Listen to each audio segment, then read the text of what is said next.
Tonight, find out how you can get involved in the Pike County community. Plus, high school students learn a little bit about journalism. Stay tuned. TrojanVision Nightly News starts now. From the High Definition Digital Production Center on the Troy campus, with news from Troy University locations around the world, this is TrojanVision Nightly News. Hello and welcome to TrojanVision Nightly News for January 15, 2013. I'm Caitlin Crow. And I'm Judson Garner. Thank you for joining us this evening. TrojanVision opened its doors to around 20 students from the Pike County area this morning as a way to give some hands-on experience in the world of TV news. Courtney Addison has the details. Green screens, edit bays, and audio boards are just a few things many broadcast journalism students use every day at TrojanVision. But on Tuesday morning, high school juniors and seniors were welcomed into the station to learn more about what goes on before and during the 5 o'clock news.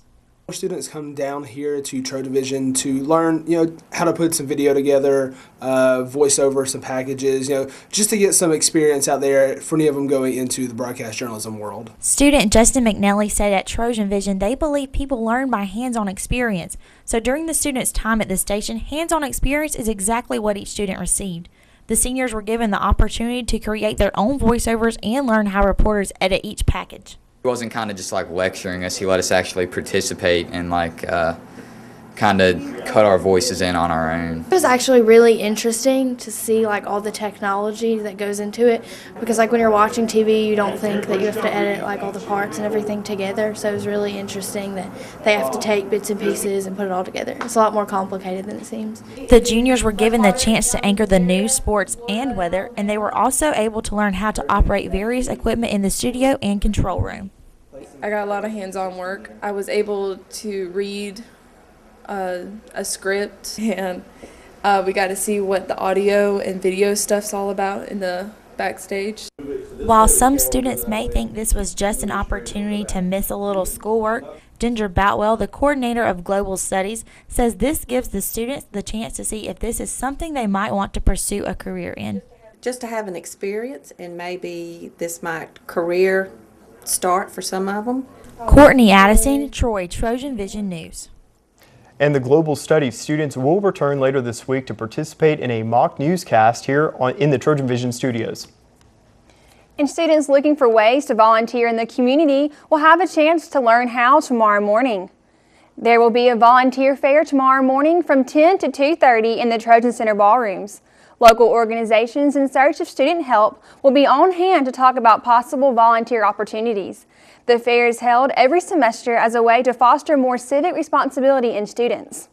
Obviously, students are here to get their degree as well as learn about a particular field. But beyond those applications, we expect our students to leave the university prepared to be good citizens in their communities, and so part of that is giving back to your community by engaging in local needs.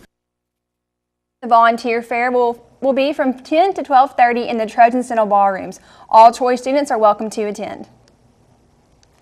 Well, Judson, we're about a week away into the spring semester, and it seems that the students have finally started to settle into their classroom routines. Yeah, that's right, Caitlin. And Amanda Ford hit the campus today to find out what students' expectations were for the new semester. With the start of the new year, many students explain what they are expecting this semester. Many Troy students are looking forward to joining an organization or group that they have not previously been a part of. I've seen a lot of new groups kind of come and go. I joined a lot of groups last semester, so I'm just really trying to keep an open mind. I'm a history major, and I'm actually looking into joining the history club this semester, and I think that'd be really good and exciting.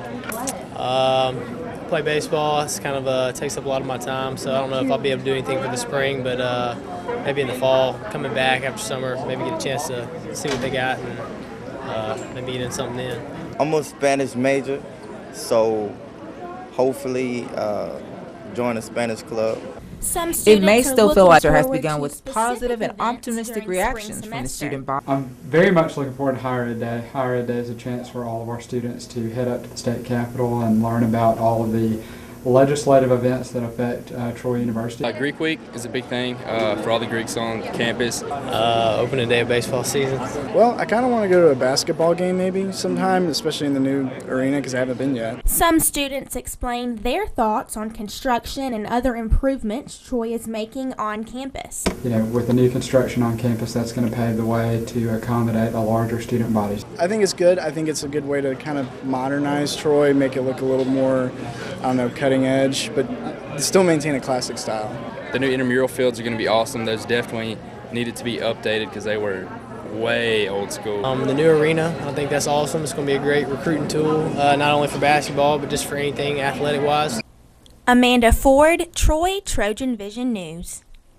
And students do not have to wait too long for a break from the grind of spring semester. Troy students are off this Monday for Martin Luther King Day. And now taking a look at news from around the state.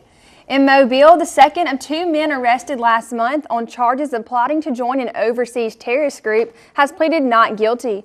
Mohammed Abdul Rahman Abdudar appeared in federal court yesterday.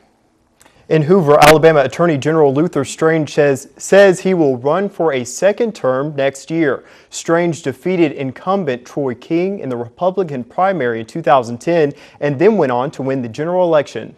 Coming out of Birmingham, the mix of heavy rains and colder temperatures that descended on Alabama is still causing weather troubles across the southeast. School systems across northwest Alabama opened late because of the threat of icy weather and flooding. The Weather Service says a stalled frontal boundary is to blame for the rain and even some sleet and flash flooding in parts of the south in recent days. And we will see how that cold front will affect our local forecast coming up in a bit. And still to come on TrojanVision Nightly News, the women's basketball team is looking to pick up its first win since mid-December on Wednesday. Justin McNelly will have all the details when he joins us in sports. But first, gun control. Conflicting views around the country and in Washington make headlines again today. We'll have more on that next. President Obama is set to unveil his plan for tougher gun laws, but can he sell it here on Capitol Hill? I'm Danielle Nottingham in Washington. I'll have the story coming up. You know me as Summer Sanders, Olympic gold medalist and broadcaster, but to them, I'm just mom. When I put them in the pool, it was not for Olympic glory. It was for safety, first and foremost, for fun, for friends, and a healthy lifestyle. I always knew I'd get my kids involved in swimming. Get yours involved too. Visit swimtoday.org. Get them started now. I decided I wanted to go back to graduate school. And I was looking for a college that would be able to accommodate shift work and family life, and the Troy schedule fit in very well with my lifestyle. On campus or online, Troy offers you in-demand degrees sought after by the law enforcement community. Troy University. It's all you need to know. My name is Stephanie Birch. I'm a Deputy Chief of Police, and having that degree from Troy is what allowed me to be who I am today. From the high-definition digital production studios of Troy University, you're watching the award-winning Troy TrojanVision Nightly News. And now for a look at what's happening across the nation and around the world, we'll go to Caitlin Crow at the Global News Desk. Caitlin. Thanks, Judson. A little more than a month after the massacre at Sandy Hook Elementary School in Newtown, Connecticut, President Obama is getting ready to announce steps to curb gun violence. He'll need lawmakers measures, but that's... Let me give honor and praise to God. Religious leaders gathered in Washington to pressure Congress to pass new gun control laws. These laws work. Gun violence prevention laws work, and we need to enact them. President Obama will roll out his plan to tackle gun violence Wednesday. Children who wrote letters after the Newtown school shooting will be with him when he makes the announcement. Newtown, Connecticut is a wake-up call to elected officials to do better for this country, and I believe that there is will out there to take on comprehensive reform. The president will push a ban on both assault weapons and high-capacity ammo magazines, as well as expanded background checks for gun purchases. President Obama will need lawmakers' approval for those measures, and new gun laws have been a tough sell here on Capitol Hill. Tuesday, Republicans led a reading of the Constitution on the House floor. the right of the people to keep and bear arms. Many gun rights advocates say gun laws do nothing to stop violence. It's illegal to have all the guns that are killing people in Chicago. If gun control works, Chicago ought to be safe. At this Northern Virginia gun range, many gun owners do support expanding background checks. I think background checks is a good idea. We need to do better background checks for people who shouldn't have access to guns. President Obama is also weighing steps he can take to curb gun violence without lawmakers' approval. Danielle Nottingham, CBS News, Washington. Lance Armstrong finally admitted using performance-enhancing drugs during an interview with Oprah Winfrey. The talk show host spoke about the interview exclusively on CBS this morning. Benita Nair reports. We are all excited. Oprah Winfrey gave CBS this morning some details about her much-anticipated exclusive interview with Lance Armstrong. And the answers that people around the world have been waiting to hear were answered, and certainly answered. I can only say I was satisfied by the answer. Armstrong was stripped of his 7 Tour de France titles after the U.S. anti-doping agency found overwhelming evidence he took performance-enhancing drugs. Up until now, the cyclist strongly denied the allegations. We were mesmerized and riveted by some of his answers. Winfrey chose to speak with CBS this morning because she is, of course, close friends with anchor Gayle King. It's being described, Oprah, as an emotional interview. What does that mean? Well, I would say there were a couple of times where he was emotional, but emotional doesn't begin to describe the intensity or the difficulty that I think that he experienced. Hours before Armstrong sat down with Winfrey, he apologized to the staff of his Live Strong charity, which raises money for cancer survivors. He stepped down from the board in October after the anti-doping agency report. Vanita Nair, CBS News, New York. Tourists visiting the Vatican in the new year better come with some cash. Italy's central bank is banning credit card use inside Vatican City. CBS's Amy Matranga explains why. Visitors to the Vatican's historic sites are being turned away if they don't have cash. Everywhere you go nowadays, you expect to be able to pay by card. Emma and Sheila Gallagher say they would have bought more Vatican souvenirs if they could pay with plastic. The Italian central bank has shut down credit cards and cash machines inside the Vatican. Bank bosses say the Vatican does not have tough enough regulations in place to prevent money laundering. The Vatican Bank has been implicated in money laundering scandals in the past. Vatican officials are calling it a temporary technical problem, but are not saying how soon it will be fixed. Cash only is not just an inconvenience for tourists, it's a financial loss for the Vatican. In 2011, tourists spent over $90 million in museums here. Well, I couldn't actually pay for the rosary beads because I didn't have enough cash, so I had to borrow some from my friends. Vatican officials say they have taken steps to fight money laundering and have appointed a top European official to oversee the effort. And Pope Benedict has promised greater transparency in Vatican finances. The cash-only policy is posted on the Vatican Museum's website, but it's still surprising some tourists. Because a lot of folks who travel, they only use credit cards, especially foreign travelers. The cash requirement isn't stopping tourists from making the pilgrimage here, but the Vatican is counting on fixing its credit problems quickly. Anna Matranga, CBS News, Rome. And that wraps things up from the Global News Desk. To see more stories from across the country and around the world, you can tune in to Trojan Vision Global News right after the nightly news. Now back to you, Judson. Thanks a lot, Caitlin. Now Justin McNally joins us for a look at sports. So Justin, women's basketball team in action tomorrow night. That's right. The women's basketball team is on a little bit of a slump lately, not winning since mid-December. Maybe they can turn things around against FAU, a team they almost beat last time, but I'll get to that more here in sports. All right. In hopes to end a 5-game losing streak, the Trojan women's basketball team will hit the court in Boca Raton on Wednesday to take on Florida Atlantic, and will be looking to get some revenge in the process. The Trojans lost to the Owls in the final 2 seconds, 81-80 in their previous meeting this year. Troy had a 6-point lead at halftime, but an 18-0 run by the Owls gave them the lead for the rest of the game. During the current 5-game skid, the Trojans have led 3 of those games at halftime.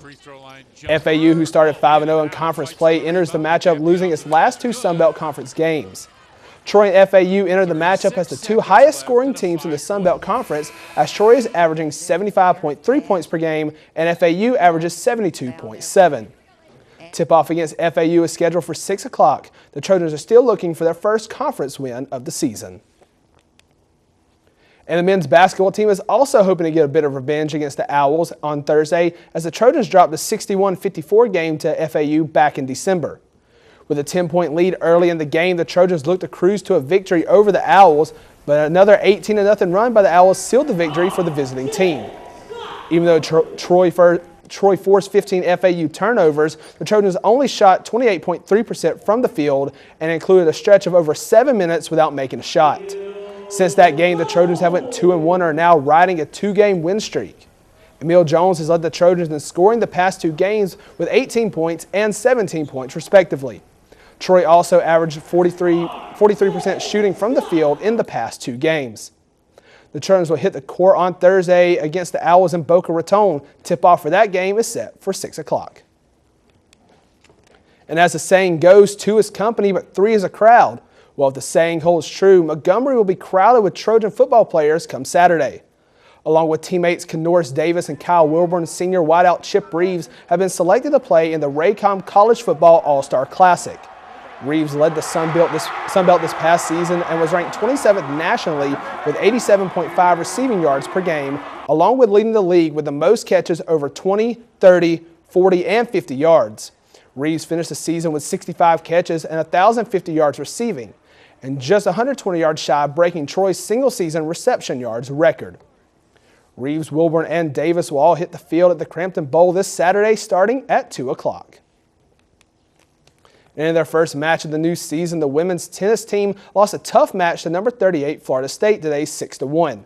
The Trojans narrowly won the first 2 doubles matches, losing 8-4 and 8-6 respectively, but were able to pick up a victory by default in the 3rd match. The Trojans were then dominated in the singles competition by not winning a set, but did pick up a win in the 6th match by default again. The road does not get any easier for the Trojans, as their next matches are against ranked opponents in Georgia, Memphis, and Kansas State. And the Trojans softball team wrapped up its first week of practice for the 2013 season. And even though the Trojans lost 6 starters from last year's team, the pitching trio of Ashley Rainey, J.C. Affel, and Sarah Thomas hope to continue their success from last season. The sophomore trio accounted for 29 of the Trojans' 31 wins last year, with 17 of those wins coming from Rainey. Catcher Hannah Wren returns as the leading hitter for the Trojans, as she posted a .270 batting average in 2012 and 7 home runs. The Trojans will kick off their season February 8th against Georgia State in the Bulldog Kickoff Classic in Starksville, Mississippi. So as you can see, Judson and Caitlin, it's going to be a big time for Trojan Athletics this week with the basketball team and the women's basketball team all in action. Tough loss for the tennis team today. Maybe they can turn things around. And the softball team's looking good, shaping up for their season. Okay, well, thanks a lot, Justin. All right, thank you. And coming up on TrojanVision Nightly News, speaking of Trojan Athletics, we'll hear about what's in store for them this coming up year. But first, we've seen dark clouds and scattered showers for the past 2 days. Can we expect any sunshine soon, Bree? As we head throughout the rest of the week, we will be experiencing a few more rain conditions, but they may be subject to change as we close the week. I'll have more coming up in weather.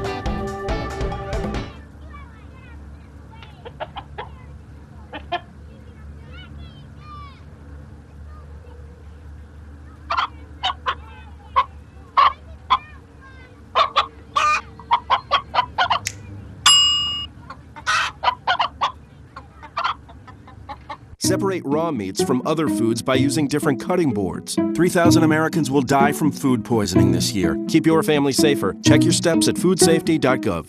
All right, guys, we gotta be smarter about what we bite on, okay? I want everyone to go outside. We're gonna run Red Rover on 3. What about you, Tony? I'm gonna run around in circles, flatten my arms, and make engine noises like this. When it comes to playing, we kids are the pros. We're eating right, too. We fuel up to play 60! Your school doesn't have a program? Be a leader. Start one. Click today and join the movement. From the high-definition digital production studios of Troy University, you're watching the award-winning TrojanVision Nightly News. And now Bree Sanders joins us for a look at weather. Well, Bree, I know I personally enjoyed this warmer weather we've been having the past weekend, but I heard the cold weather's coming back. What can we expect? Well, as we head throughout the rest of the week, it seems like we'll still have those rain conditions in our area, but the temperatures will definitely be decreasing, maybe even a 20-degree difference as we move into the rest of the week, but I'll get more into that in just a moment. First, let's take a look at our campus snapshot. Right now on campus, we see that the sun has definitely set already, and it's still a little bit wet outside from the rain earlier today, so if you're out and about, definitely be careful. Looking at our current conditions in our area, we have cloudy skies, temperatures at 70 degrees, dew points at 67 degrees, humidity is at 89%, barometers at 30 inches and steady, winds are coming in from the south at 8 miles per hour. Today's stats, we had a high today of 79 degrees, a low of 57. There was less than half an inch of rain in our area today. The sun rises at 6:45 a.m. and it set at 5:03 p.m. Temperatures around the state, overall, we're experiencing some scattered temperatures right now. Huntsville coming in with the low at 38, Birmingham at 50, Montgomery at 59, Troy with the high at 73, Phoenix City with the highs at 75, Dothan at 71, and Mobile at 61. Temperatures in the southeast, on average, we're experiencing about mid-40-degree temperatures right here in the state of Birmingham, but as we look towards the other southern states such as Florida and Georgia, we're definitely going back into those warmer temperatures into the mid to upper 70s. Current temperatures around the United States, taking a look at the West Coast, California here experiencing some upper 40-degree temperatures, but we have states such as Idaho and even Utah in the teens right now, a lot cooler in that area because we have our departure from normal. Most of our states in our area definitely have at least 10 degrees or more difference from their departure from normal. They're about 15 degrees cooler than what they've been experiencing lately all over the United States. We have these current surface conditions in our area, a few high pressure systems coming in through the western parts of the states. And as we take a closer look back to the southeast, we have a stationary front moving through our state, turning into a cold front as we head into the Carolinas. A lot of rain conditions right here coming in through parts of Tennessee, maybe even a little bit of snow here, the northern part of Mississippi. Precipitation forecast over the next 48 hours, we will be experiencing some heavy amounts of rain in the southeast, definitely about half an inch right here in the Birmingham area. Moving into the rest of the week, on Wednesday, like I said, we'll have that rain in our area. It will continue to stay Thursday, but it will definitely clear out as we move into Friday, and Saturday we should still have a picture-perfect weekend ahead. For tonight's forecast, we have partly cloudy skies in our area. Few showers after midnight, winds coming in from the south-southwest at about 7 miles per hour with a low of 57. Moving into tomorrow's forecast, cloudy skies in our area, about a 20% chance of rain, light winds coming in from the west-northwest at 7 miles per hour with a high of 57. Moving into our 4-day forecast, like I said earlier, as we head into tomorrow, the high gets to about 57 degrees. On Thursday, the high continues to decrease right there into about the mid-40s, right there at 45, with a 70% chance of rain in our area, the low at 32. As we move into Friday and Saturday, that sunshine comes back into our area and temperatures try to get back into the lower to mid-60s.